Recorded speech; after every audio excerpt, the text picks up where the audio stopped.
everybody. So this is the last article in this April edition, 2022 of Veterinary Surgery. And here we are, the central rotation of angulation-based leveling osteotomy for stifle stabilization in skeletally immature dogs. So the central rotation of angulation implies the measurements that surgeons will apply to a skeletal structure, and it looks at whether or not the bone is straight, and if it's not straight, how off is it, and then we'll use those measurements to plan surgical correction. So for example, if you can see here, this very thin white line, see it's the direction of it, and then you see this white line here, they are not parallel to each other. And normally you want those lines which intersect the joint to be parallel to each other. So a bone like the tibia, which has this S shape to it, will then have two centers of rotation of angulation. So if you take this line here, draw a line perpendicular to it, come straight down the diaphysis, you end up exiting out here because the bone is crooked. You take another line perpendicular to this one and go up the diaphysis like this, and wherever those two lines intersect, if they intersect at all, that's your center of rotation of angulation. If the lines never intersect, then you create another line, a third one in between them, which then creates two centers of angulation of rotation, one at the first intersection, one at the center intersection. So that's, in a nutshell, how you measure, we call it CORA, which is the center of rotation of angulation, CORA.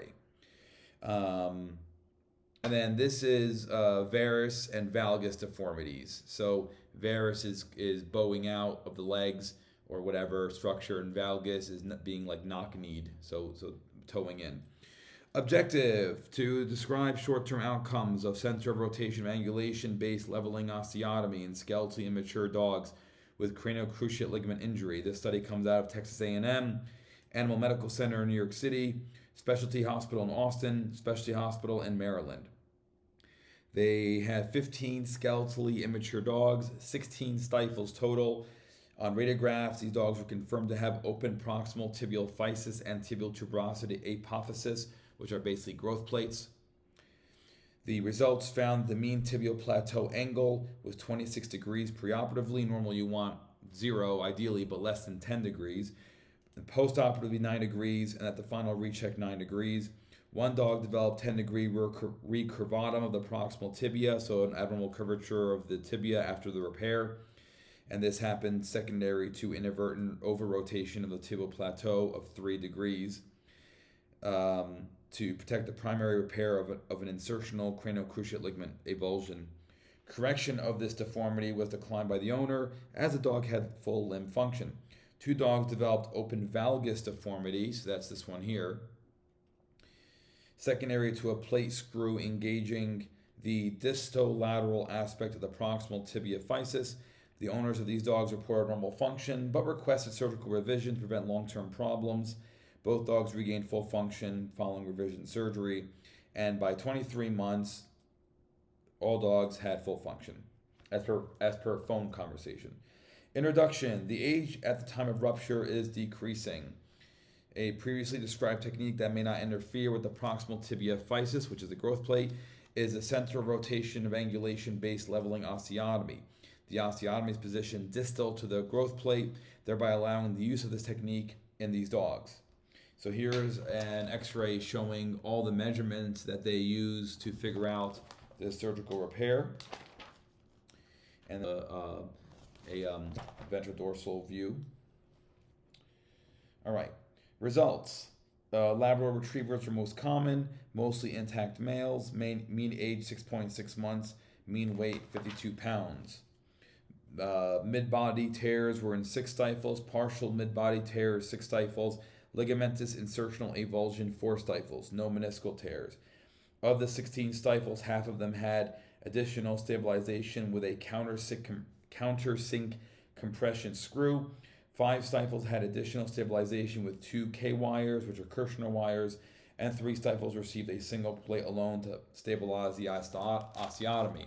So this one here has the screws, in addition to 2 screws, in addition to the TPLO plate. And then this one here on this side has the 2 K-wires, in addition to the bone plate. The mean time to radiographic union of the osteotomy was 6 weeks.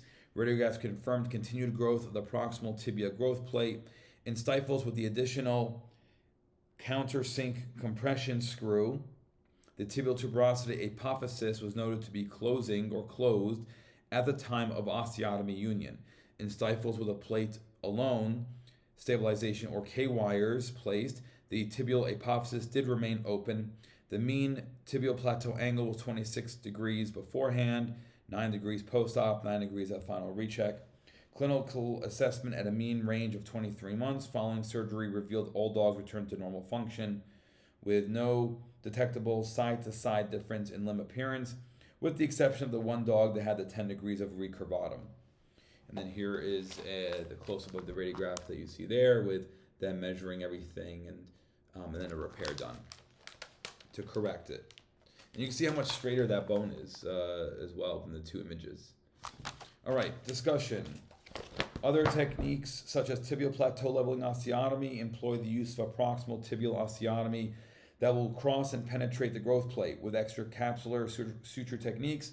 The location of the femoral and tibial attachment sites dictates that the stabilizing suture will cross the growth plate in both femur and tibia. Crossing an active growth plate with an oscillating saw, implants, or suture may disturb normal growth, thereby increasing risk of angular or rotational deformities. The countersunk compression screw used for compression of the osteotomy in dogs greater than 7 months of age prematurely closed the growth plate, but there were no adverse effects.